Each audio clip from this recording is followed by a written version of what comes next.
مومنو، تم پر روزے فرض کیے گئے ہیں جس طرح تم سے پہلے لوگوں پر فرض کیے گئے تھے، تاکہ تم پرہیزگار بنو۔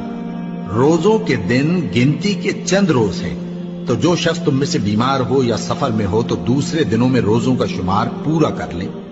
اور جو لوگ روزہ رکھنے کی طاقت رکھیں لیکن رکھیں نہیں، وہ روزے کے بدلے محتاج کو کھانا کھلا دیں۔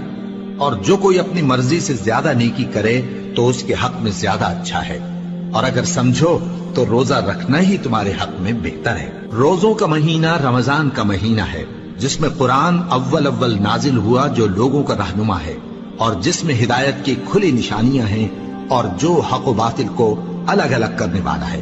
تو جو کوئی تم میں سے اس مہینے میں موجود ہو چاہیے کہ پورے مہینے کے روزے رکھے، اور جو بیمار ہو یا سفر میں ہو تو دوسرے دنوں میں روزے رکھ کر ان کا شمار پورا کر لے۔